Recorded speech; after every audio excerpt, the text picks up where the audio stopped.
ಬಾಂಗ್ಲಾದೇಶದಲ್ಲಿ ಭೀಕರ ಅಪಘಾತವೊಂದು ಸಂಭವಿಸಿದೆ. ಬಾಂಗ್ಲಾದೇಶದಲ್ಲಿ ನದಿಗೆ ಉರುಳಿ ಬಿದ್ದಿದೆ ಬಸ್. 23 ಮಂದಿ ಸಾವನ್ನಪ್ಪಿದ್ದಾರೆ. ಈ ಘೋರ ದುರಂತ ಬಾಂಗ್ಲಾದೇಶದಲ್ಲಿ ನಡೆದಿದೆ.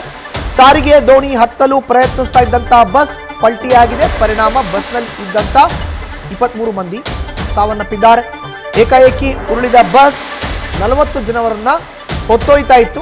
ಸಾರಿಗೆ ದೋಣಿಗೆ ಬಸ್ಸನ್ನ ಹತ್ತಿಸಬೇಕಾಗಿತ್ತು, ಬಟ್ ಬಸ್ ಏಕಾಏಕಿ ಪಲ್ಟಿಯಾಗಿದೆ. ಬಸ್ ಉರುಳಿ ಬಿದ್ದಂತ ಪರಿಣಾಮ 40 ಜನರ ಪೈಕಿ 23 ಮಂದಿ ಸಾವನ್ನಪ್ಪಿದ್ದಾರೆ. ಹಲವರು ನಾಪತ್ತೆಯಾಗಿದ್ದಾರೆ. ರಾಜ್ಬರಿಯಾ ದೌಲಾಡಿಯಾ ಟರ್ಮಿನಲ್ನಲ್ಲಿ ಈ ಘಟನೆ ಆಗಿರುವಂಥದ್ದು. ಕ್ರೇನ್ ಮೂಲಕ ಈಗ ಬಸ್ಸನ್ನ ಕೂಡ ಹೊರತೆಗೆಯಲಾಗಿದೆ. ಬಸ್ನ ರಕ್ಷಣಾ ಹಡಗು ಹೊರತೆಗೆದಾಗ 14 ಶವಗಳು ಪತ್ತೆಯಾಗಿದೆ. ನೋಡಿ ಎಷ್ಟು ದೊಡ್ಡದಾಗಿದೆ ಭೀಕರ ಅಪಘಾತ. ಪದ್ಮಾ ನದಿಗೆ ಬಿದ್ದಿರುವಂಥ ಬಸ್ ಇದು. ಏಕಾಏಕಿ ಸಾರಿಗೆ ಹಡಗನ್ನ ಹತ್ತಿಸಬೇಕಾಗಿತ್ತು ಬಸ್, ಬಟ್ ನದಿಗೆ ಉರುಳಿ ಬಿದ್ದಿದೆ. ಪಲ್ಟಿ ಆಗ್ಬಿಟ್ಟಿದೆ ಬಸ್ ದಡದಲ್ಲೇ. ಅಲ್ಲೇ ಅಷ್ಟು ದೊಡ್ಡ ಪ್ರಮಾಣದ ಆಳ ಇತ್ತ ಅನ್ನೋ ಪ್ರಶ್ನೆ ಕೂಡ ಈಗ ಎದುರಾಗಿದೆ. ಸ್ಥಳೀಯರು ತಮ್ಮ ಮೊಬೈಲ್ನಲ್ಲಿ ಈ ದೃಶ್ಯವನ್ನ ಸೆರೆ ಹಿಡಿದಿದ್ದಾರೆ. ಕಾರ್ಯಾಚರಣೆ ಕೂಡ ನಡೆಸಲಾಗಿದೆ. 23 ಮಂದಿ ಕೊನೆಯುಸಿರೆಳೆದಿದ್ದಾರೆ. 14 ಮಂದಿಯ ಶವಗಳು ಪತ್ತೆಯಾಗಿದೆ. 23 ಮಂದಿ ಕೊನೆಯುಸಿರನ್ನ ಎಳೆದಿದ್ದಾರೆ. ಈಜ್ ಬರೋ ಅಂತವರು ಈಜಿ ದಡವನ್ನ ಸೇರ್ಕೊಂಡಿದ್ದಾರೆ.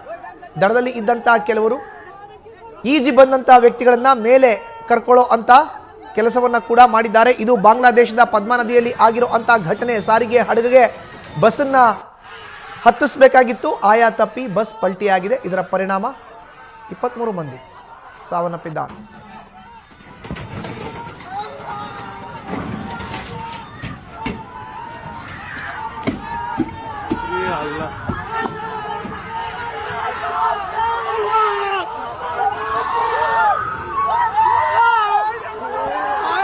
মানুষ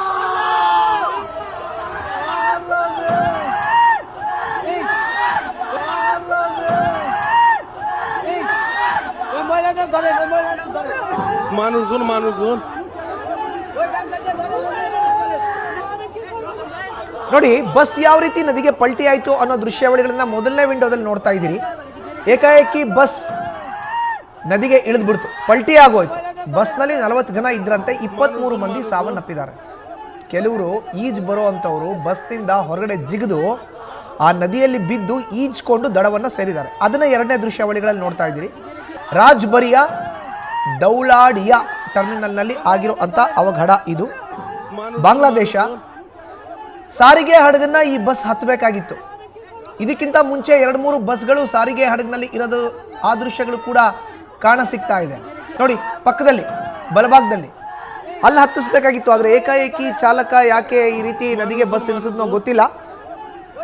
ಇದು ಬಾಂಗ್ಲಾದೇಶದಲ್ಲಿ ಆಗಿರುವಂಥ ಘಟನೆ. ಪದ್ಮಾ ನದಿಗೆ ಬಸ್ಸನ್ನು ಇಳಿಸ್ಬಿಟ್ಟಿದ್ದಾನೆ ಅವನು. ಆಯಾ ತಪ್ಪಿ ಪಲ್ಟಿ ಆಗ್ಬಿಟ್ಟಿದೆ ಬಸ್ಸು. 40 ಜನ ಇದ್ರು, ಅದರಲ್ಲಿ 23 ಜನ ಸಾವನ್ನಪ್ಪಿದ್ದಾರೆ.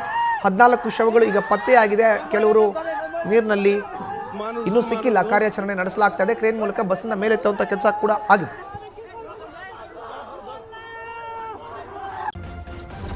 ನ್ಯೂಸ್ ಫಸ್ಟ್ ನಿರ್ಭೀತಿಯಿಂದ ನಿಮ್ಮ ಪರವಾಗಿ.